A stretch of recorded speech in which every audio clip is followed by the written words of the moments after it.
완성을 향해 가는 교회라는 제목으로 같이 은혜 나누기 원합니다. 교회는 완성되어진 곳이 아닙니다.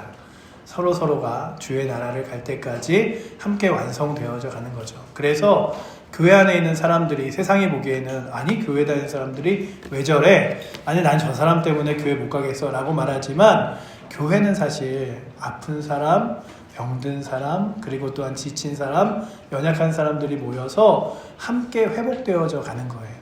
함께 일으켜져 가는 거죠. 그래서 서로가 부족하지만 서로가 서로에게 힘이 되고 다리가 되고 능력이 되어 걸어가는 것이 교회의 공동체입니다. 그래서 우리가 교회인 거죠. 교회는요, 아주 뛰어나고 능력 있는 사람들이 아니라 주를 믿는 연약한 사람들이 주의 거룩한 일들을 감당하며 나아가는 곳입니다. 성도 여러분, 시작하기 전에 한 번쯤 저희가 생각해 볼 것은 온 가족이 차를 타고 멀리 여행을 갑니다. 출발한 지 얼마 되지 않았는데 뒷자리에 있는 아이가 귀찮은지 이러는 거예요. 아빠, 얼마나 있어야 다 가요? 아니, 아직도 멀었어요? 조금 가다가 또 묻습니다. 엄마, 이제 거의 다 왔어요? 아직 멀었다니까. 그렇게 아직 멀었어요를 몇백 번쯤, 100번쯤 듣고 나서야 드디어 참 이렇게 목적지에 도착합니다. 그런데 가만히 생각해보면 그 아이의 질문은 참 묘하죠. 이미 출발했고 분명히 목적지를 향해 가고 있습니다. 그런데 아직도 도착하지 않았다고 투정하는 거죠. 도대체 우리는 언제 도착하나요? 뭐 이런 거예요. 아니, 가고 있잖아. 우리도요, 그런 거예요. 벌써 우리는 하나님의 거룩한 나라에 출발해 있습니다. 아직 내가 부족하고 연약하지만 주의 거룩한 백성이고 주의 나라를 위해 가고 있는 거예요. 그러니 언제쯤 도착해요? 언제쯤 완성돼요? 언제쯤 제대로 돼요? 그런 게 아니라 기다리는 거죠. 이미 출발했고 목적지에 향해 가고 있으면서 아직 도착하지 않았습니다. 오늘 말씀이 바로 그 이야기입니다. 우리 교회가 어디로 향해 가고 있는지, 그리고 우리가 지금 그 길은 어디쯤 와 있는지를 함께 나누고자 합니다. 우리 교회는 도대체 어디를 향해 가고 있는가? 교회의 지향점은 무엇인가라고 하는 거죠. 이 네 번째 설교, 우리가 교회입니다. 네 번째 설교가 마지막 설교이기도 합니다. 그동안 우리는 교회가 하나님의 불러내신 공동체임을, 그리고 우리 서로가 귀한 지체임을, 그리고 참 교회는 기둥 위에 세워져 있음을 함께 나눴습니다. 그리고 마지막으로 던질 질문은 그러면 우리 교회는 도대체 어디로 향해 가고 있는가? 오늘 본문 에베소서 4장은 그 답을 아주 분명하게 주고 있습니다. 바울 사도는 여기서 교회가 어디로 향해 가는지, 어떻게 자라가야 하는지를 한 폭의 그림처럼 그려주죠. 교회는 그저 매주 모였다가 흩어지고 하는 모임이 아닙니다. 분명 목적지를 향해 걸어가는 공동체입니다. 우리에게는 분명한 목적이 있어요. 오늘 이 말씀을 붙들고 우리가 도대체 우리 교회는 어떤 목적을 가지고 함께 걸어가야 되는가를 함께 나누기 원합니다. 첫 번째는 우리가 함께 자라가는 공동체라는 거예요. 우리의 목적 중에 하나는 주 안에서 거룩하게 자라가는 것입니다. 내가 처음에는 아무것도 모르는, 처음에는 그냥 신앙생활을 했지만 이제는 주를 위해서 살아갈 수 있을 정도로 믿음이 잘 자라가는 거죠. 먼저 본문 11, 12절은 하나님께서 교회에 여러 직분을 주셨음을 말씀하고 있습니다. 그가 어떤 사람은 사도로, 어떤 사람은 선지자로, 어떤 사람은 복음을 전하는 자로, 어떤 사람은 목사와 교사로 삼으셨으니. 그런데 왜 이런 직분을 주셨을까? 여러분들 왜 이런 직분을 교회 안에 주셨을까요? 다 같이 하면 되는데. 12절에 분명히 말하죠. 성도를 온전하게 하여 봉사의 일을 하게 하며 그리스도의 몸을 세우려 하심이라. 그러니까는 성도들이 함께 같이 자라가기 위해서 누군가는 또한 교사로, 누군가는 섬기는 일로, 누군가는 전도하는 일로 하나님 앞에 쓰임받는 거죠. 성도 여러분, 여기서 놀라운 것이 있습니다. 목사나 교사가 모든 일을 다 하려고 세운 것이 아니라는 거예요. 오히려 성도를 온전하게 하여 성도 여러분 한 사람 한 사람이 자라서 봉사하게 하고 교회의 주의 일들을 섬기게 하기 위해서 세워진 자리라는 거죠. 그러니 교회의 주인공은 목사가 아닙니다. 교회의 주인공은 성도입니다. 모든 성도가 자라가는 것. 그래서 그리스도를 바라보고 함께 자라가는 것, 그것이 바로 하나님의 뜻이죠. 목사님이 이만큼 자라죠. 이게 아니라 온 교회 성도가 함께 자라나는 거예요. 그런 의미에서 때로는 내가 자란 만큼 함께 자라지 못한 성도들 있잖아요. 그러면 그 자라지 못한 성도들 위하여 기도해 주기도 하고 함께 자라기 위해서 북돋아도 격려해 주기도 하고 그런 거죠. 그러니 오늘도 서로가 교회를 볼 때마다 우리가 어떻게 하면 함께 잘 자랄 수 있을까를 기도하고 또한 그렇게 서로를 의지하며 자라는 공동체가 되기를 축복합니다. 그뿐만 아니라 오늘 말씀은 어디까지 자라야 한다고 분명히 목표를 말하고 있습니다. 그리스도의 장성한 분량을 충만한 데까지라고 이야기하고 있죠. 우리의 분명한 목표는 그리스도의 장성한 분량한 데까지, 그러니까 예수님을 닮아가는 거예요. 내 삶이 전에는 내가 원하는 대로, 내가 필요한 대로, 내가 바라는 대로 살았지만 이제는 예수님이 기뻐하시는 대로, 그리고 예수님이 나의 삶을 이끄시는 대로. 우리가 왜 말씀을 읽습니까? 아우 나 평생 동안 성경을 한 몇백 독 했어, 이런 거 하려고 읽는 게 아니잖아요. 제가요 전에도 한번 말씀드렸지만 길에서 정명석을 아주 멀리서 그 2단 있잖아요, JMS라고 하는 2단 교주를요 정말 근거리에서 몇백 미터 안 되는 데서 만났는데 그 정명석을 추종하는 사람들이 저한테 와서 저분이 어떤 분인 줄 아시냐고, 성경을 500독 하신 분이라고. 대단하죠. 그러나 성경은요 몇 번 읽었느냐가 중요한 게 아니라 그 말씀을 꾸준히 읽음으로써 나의 삶을 하나님의 말씀에 맞춰 나가는 게 훨씬 더 중요하죠. 그러니 여러분들 아유 내가 성경을 이미 벌써 몇 번 읽었는데 또 이게 아니라 주님 제가 늘 말씀과 함께 살아가며 주님 닮아가는 삶을 살게 하여 주시옵소서. 지식적으로 내가 누구보다도 성경에 대해서 잘 알아 이게 아니라, 또한 내가 교회 이름 빠삭해 이게 아니라 주의 거룩한 말씀으로 주님 닮아가게 하여 주시옵소서. 이런 게 우리의 삶의 목표가 되는 거죠. 14절을 보면 자라지 않으면 어떻게 되는지에 대해서도 경고하고 있습니다. 어린아이가 되지 아니하며 사람의 속임수와 간사한 유혹에 빠져 온갖 교훈과 풍조에 밀려 요동하지 않게 하려 함이라. 그러니 믿음이 자라지 않으면 어떻게 되냐면 어린아이로 머물러 있는 거죠. 그리고 그 사람의 말, 이 사람 저 사람의 말에 휘둘려 요즘 정말로 요즘에 이야기하면 막 사람들의 이런 목소리에 이렇게 갔다 저런 목소리에 저렇게 갔다가 이렇게 된다는 거죠. 그러니 다른 사람들의 목소리에 세상의 풍조에 흔들리지 않으려면 자라나야 되는 거예요. 그렇잖아요 여러분들. 큰 거목으로 자라나게 되면 아주 조그마한 바람이 와도 흔들리지 않습니다.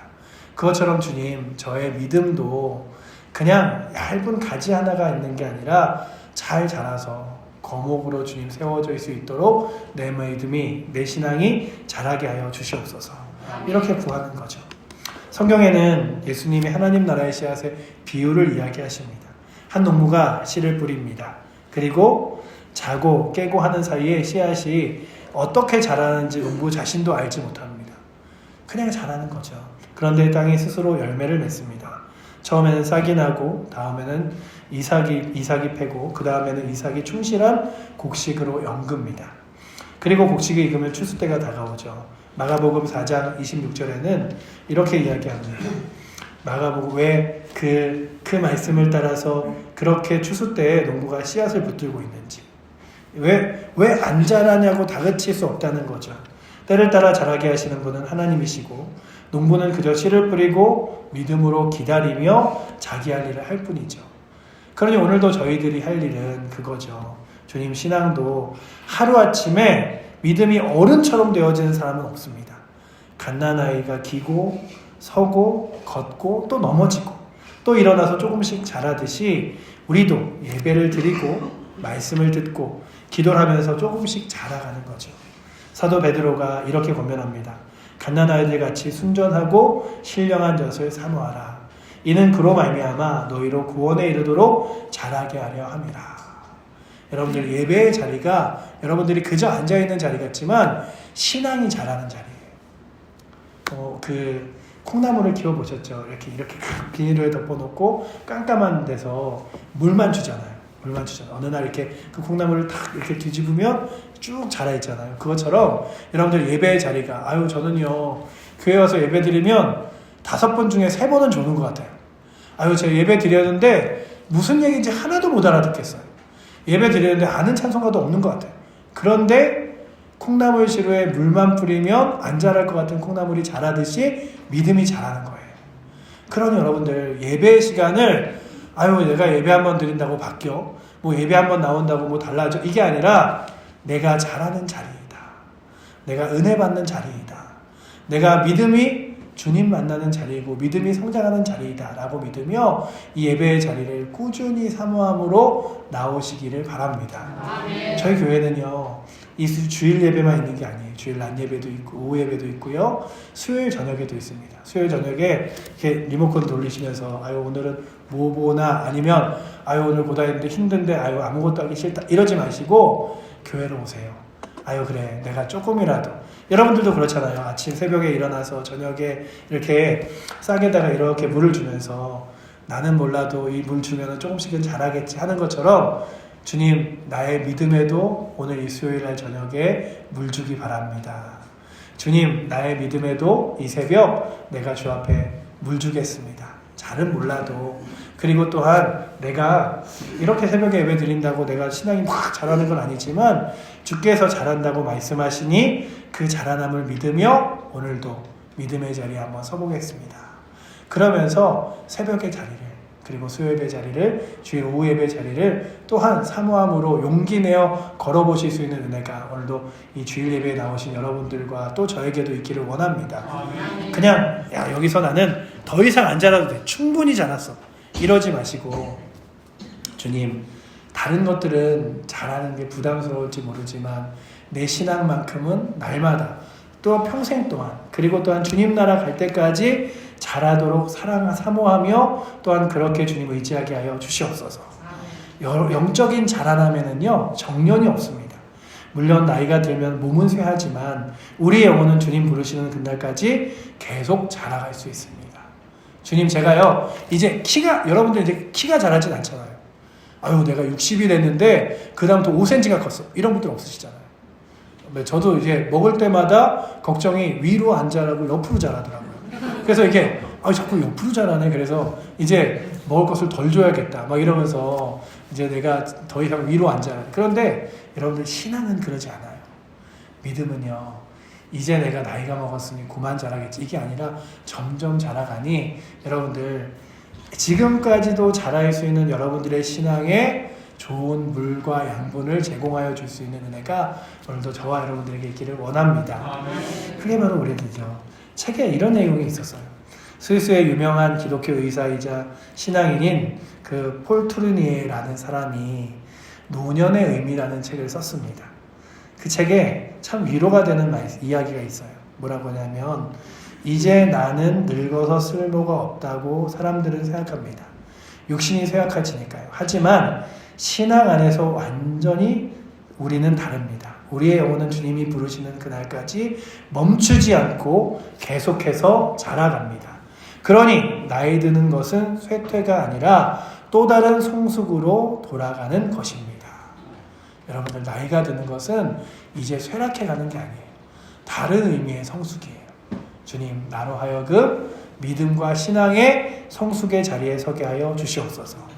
우리의 교회에 계신 7, 80대, 90대 권사님들, 장로님들, 그리고 성도 여러분, 혹시 속으로 나는 이제 무릎도 아프고 허리도 굽어서 뭐 주방 봉사도 못하고 청소도 못해, 내가 교회에 무슨 보탬이 되겠어 하고 낙심하시는 분 계십니까? 절대 그렇지 않습니다. 몸으로 땀 흘리는 봉사는 젊은 성도들이 웃으면서 턱 넘겨주면 되죠. 대신에 우리 어르신들만 하실 수 있는 가장 위대한 아름다운 봉사들이 있습니다. 바로 기도의 자리죠. 기도의 자리를 묵묵히 지켜주시는 것, 하나님 거룩한 말씀을 늘 사모하며 읽는 것, 젊은 성도들이 세상 풍파에 흔들리지 않도록 교회가 든든히 서가도록 예배의 자리가 각자의 방에서 기도의 벽돌을 쌓는 것, 또한 기도의 능력으로 하나님 나라를 구하는 것, 그것이 우리 교회가 가장 단단하게 세우는 진짜 성장이고 귀한 섬김입니다. 그러니 여러분들, 아직도 움직이실 수 있다면 예배의 자리를 사모함으로 나오세요. 그리고 또한 그것도 힘들다 하면 교회를 위해서 기도해 주세요. 그러니 우리는 할 일이 아직도 많이 있습니다. 오늘 우리의 본문은 우리가 다 하나가 되어 자란다고 합니다. 혼자 자라는 것이 아니라 함께 자라는 것이죠. 내 믿음이 자라면 나만 자라는 게 아니에요. 옆 사람이 힘이 되고 옆 사람의 믿음이 자라면 나에게도 힘이 됩니다. 그러니까 내가 제일 많이 잘할 거야 이러지 마시고, 그래 옆에 사람이 잘하면 그 잘하는 것으로 인하여 내가 힘이 되지. 예전에 어느 목사님이 탁구를 쳤대요. 탁구를 쳤는데, 탁구를 치는데 그냥 늘 비슷한 사람끼리 치니까 실력이 비슷하더래요. 그러다가 어느 날 새로 교육자가 하나 들어왔는데 탁구가 자기들보다 훨씬 더 뛰어난 아마추어 프로 정도 되는 실력이더래요. 그러니까 할 때마다 그분이 1등을 하는데, 그렇게 몇 달을 계속해서 그분과 함께 탁구를 치다 보니 또 그 정도까지 실력이 다 올라가더래요. 그래서 야, 우리가 이제는 더 실력이 올라갈 데가 없다. 이 정도면 뭐 최상이다 이러고 있었는데, 정말 교회에 선수급 되는 분이 한 분 딱 교회로 오셨대요. 그래서 그분이 탁구를 가르쳐 주시겠다고 하면서 치기 시작하는데, 처음에는 야, 이제 저분은 못 이긴다 하다가 몇 개월 지나니까 또 그만큼까지 실력이 올라가는 걸 보면서 뭘 느꼈냐 하면, 그래, 한 사람이 잘하면 나머지 사람이 따라 잘하는구나. 한 사람이 세워지면 다른 사람들이 또 세워지는구나. 그러니 여러분들, 누군가가 잘할 때 아주 박수 쳐주세요. 저 사람이 잘함으로써 내 신앙이 자라겠구나. 그렇잖아요. 처음 나온 초신도가, 처음 교회를 나오신 분이 어느 날 갑자기 수요예배 나오고 새벽예배 나오기 시작하면 성도들이 긴장을 합니다. 이제 나도 저분이 저렇게 나오는데 내가 가만히 있어. 그런 거죠. 내가 기도하기 시작하면 옆에서 같이 있는 분들이 긴장하기 시작합니다. 나도 기도해야겠다. 그러니 여러분들, 내 신앙의 자람은 나로 끝나는 것이 아니라 누군가의 신앙을 함께 자라는 역할을 하는 거예요. 그러니 여러분들, 잘하다가 멈추거나 아니면 더 쪼그라들지 마시고, 주님, 제가 저의 신앙이 날마다 자라 또한 우리의 공동체를 믿음으로 세워주는 자리 되게 하여 주시옵소서. 근데 혹시 이런 분이 있어요. 신앙은 늘 제자리인 것 같아서 낙심한 적이 있으십니까? 나는 교회를 오래 다녀도 내 신앙은 그냥 늘 그 자리에 머물러 있는 것 같아요. 괜찮아요. 씨앗이 자라는 게 매일 눈에 보이지 않죠. 여러분들 심어놓으면 매일 조금 자라나요? 그러지 않잖아요. 어느 날 갑자기 딱 보면 이만큼 자라있네. 그렇잖아요. 매일 눈에 보이지 않듯이 신앙도 그렇습니다. 중요한 것은 오늘도 이 예배의 자리에 나와 말씀을 사모하고 있다는 거죠. 멈추지 않고 이 자리를 지키며 말씀의 젖을 먹는 것, 그 자체가 자라가고 있다는 증거입니다. 나이가 많이 든 적이 있습니다. 그리고 또한 우리는 주님이 부르시는 그날까지 함께 자라가야 합니다. 아이들도 그렇잖아요. 계속 먹는 것 같은데 안 자라는 것 같아요. 근데 어느 날 딱 보면 쑥 자라 있어요. 그렇듯이 우리의 믿음도 그래요. 안 자라는 것 같죠. 늘 그냥 듣고 까먹는 것 같죠. 목사님, 저는요, 교회 와서 설교를 들으면 집에 갈 때 되면 아무것도 기억이 안 나요. 괜찮아요. 또 오셔서 들으시면 돼요. 그렇게 자라나는 거예요. 그렇게 믿음이 자라납니다. 두 번째는요, 우리는 사랑으로 세워져라는 공동체입니다. 그럼 우리 교회는 무엇으로 자라 세워집니까? 15절에 두 가지를 말하죠. 오직 사랑 안에서 참된 것을 하여 범사에 그에게까지 자랄지니. 참된 것과 사랑이 나옵니다. 참된 것은 무엇이냐면 진리, 하나님의 말씀이죠. 원문을 보면 진리를 말하되 사랑 안에서라는 뜻으로 기록하고 있습니다. 교회는 진리 위에 굳게 서야 합니다. 근데 진리만 있고 사랑이 없으면 어떻게 됩니까? 차갑고 딱딱한 교회가 돼요. 사람을 정죄하는 교회가 됩니다. 반대로 사랑만 있고 진리가 없으면 어떻게 됩니까? 중심이 흔들리는 교회가 됩니다. 좋은 게 좋은 거라며 죄도 덮는 교회가 됩니다. 바울은 진리와 사랑이 함께 세워져 가는 교회를 이야기해요. 주님, 우리 교회가 하나님의 거룩한 말씀이 그리고 사랑이 함께 잘 세워져 가는 교회 되게 하여 주시옵소서. 그래서 16절이 더 아름다운 그림을 보여주죠. 우리의 몸을 한번 생각해 보시면 몸이 어떻게 움직입니까? 각 마디와 관절이 서로 연결되어 있어서 한 부분이 움직이면 온몸이 함께 움직이죠. 그렇죠. 우리들 몸이 유기적으로 움직이잖아요. 바울은 교회가 바로 그런 몸이라고 이야기합니다. 각 지체의 분량대로 역사하여 각 사람이 자기 몫을 다할 때 온몸이 함께 자라고 세워지는 거예요. 각 지체의 분량대로라는 말이 참 귀합니다. 모두가 똑같은 일을 하는 게 아니에요. 그렇죠? 누군가는 성가대를 하기도 하고, 누군가는 또 교회에서 여러 가지 섬김을 하기도 하고, 차량으로 봉사하기도 하고, 그리고 예배의 자리에 나오시는 것만으로도 또한 그 자리를 지키시는 분들이 있고, 각자 받은 분량, 각자 받은 은사대로 하면 됩니다. 큰 일을 하는 사람, 작은 일을 하는 사람이 아니에요. 그냥 하나님의 일을 나눠서 하는 거예요. 로마서 12절에도 바울은 우리에게 주신 은사대로 받은 은사가 각각 다르니라고 이야기합니다. 섬기는 자는 섬기는 일로, 위로하는 자는 위로하는 일로 하라고 이야기합니다. 그러니 주님, 내가 어떤 일을 하면 좋을까요? 라고 구하며 여러분들이 마치 벽돌 한 장 한 장에 모여서 벽이 되듯이 한 장 한 장의 벽돌이 바로 나의 모습이다. 그 모양이 다 달라도 보시면, 저 그림을 보시면요, 모양이 똑바르고 똑같은 모양으로만 벽돌이 되는 게 아니잖아요. 특별히 예전에는 그랬습니다. 뭐 제주도의 돌담을 보셔도, 이스라엘 벽을 보셔도 다 돌을 모아놓고 그것을 맞춰서 벽을 만들었어요. 우리에게도 다 모난 부분도 있고 그리고 또한 부족한 부분도 있습니다. 그런데 함께 모아보니 모자이크처럼 그리고 퍼즐처럼 이렇게 벽이 되는 거예요.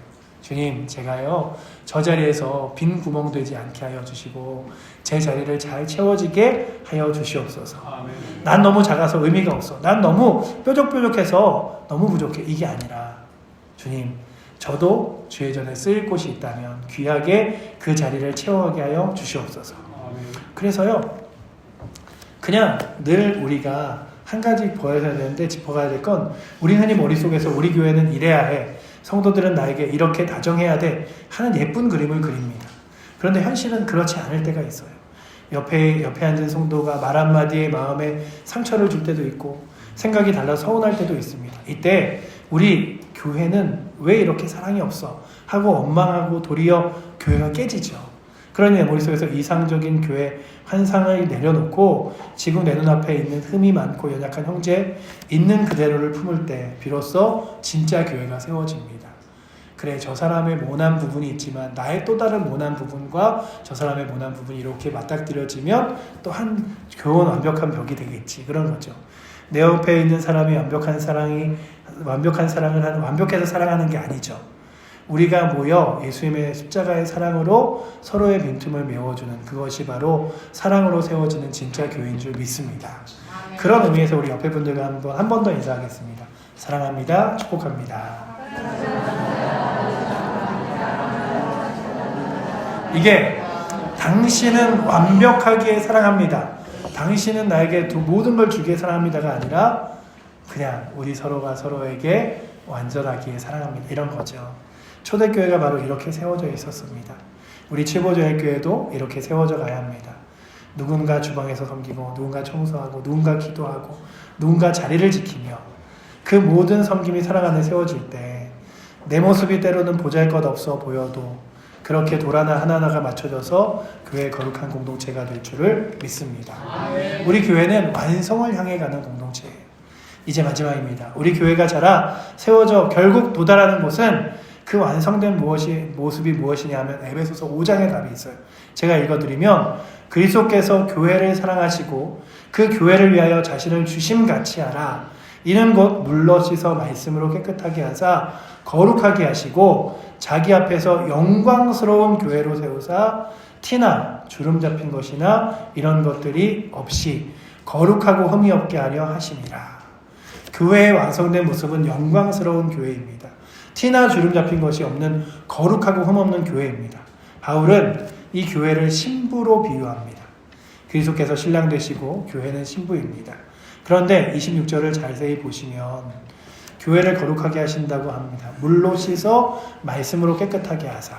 그러니까 처음부터 흠이 없었던 게 아니에요. 하나님께서 그렇게 우리를 깨끗하게 완성해 가신다는 거죠.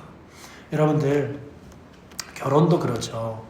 결혼이 약속한 신랑 신부를 생각해 보십시오. 약속한 그날부터 두 사람이 이미 서로 사랑으로서 마음이 정해집니다. 하지만 아직도 결혼식은 올리지 않았어요. 결혼을 준비하는 시간 동안 이미 정했지만 아직 완성되지 않은 것이죠. 그러니 처음에 말씀드린 대로 교회가 그런 거예요. 이미 교회 공동체로 모였지만 아직 완성되지 않은 것이에요. 그러니 교회가 왜 이래? 이게 아니라 주님, 아직도 우리 교회는 이미와 아직 사이에 있습니다. 그러니 그 사이에서 우리가 서로 잘 자라가고 서로를 다독이며 위해주는 귀한 교회 되게 하여 주시옵소서. 아멘. 그렇게 오늘 우리 공동체가 서기를 원합니다. 마지막으로 그 책 하나를 소개해드리면, 필립 얀시라고 쓴 작가가 쓴 교회, 나의 고민, 나의 사랑이라는 책이 있습니다. 이 책이 교회를 다니면서 사람들에게 상처를 받고 회의감을 느꼈던 저자가 다시 교회의 참된 영광을 깨달아 돌아가는 아주 뭉클한 과정을 담은 책이에요. 봄에 씨를 뿌리고 한여름에 뙤양볕에 아래서 밭을 멜 때 허리가 끊어질 듯 아프지 않습니까? 아이고 내가 이 고생을 왜 사서 하나 싶을 때도 있고, 하지만 가을이 되는 황금빛으로 익은 들판을 보면서 탐스러운 알곡을 보면서 창고에 걷어들일 때 그 마음이 어떻습니까? 그동안 고생한 땀방울을 눈 녹듯이 잊혀지죠. 우리 신앙생활도 똑같다는 거죠. 지금은 아직 추수할 때가 오지 않아 애쓰지만 지치기도 하고 남몰래 눈물 훔칠 때도 있습니다. 그러나 추수할 날은 반드시 옵니다. 그러니 주님, 완성되어가는 이 교회에서 제가 이 교회의 한 부분으로서 감사하며 섬기게 하여 주시옵소서.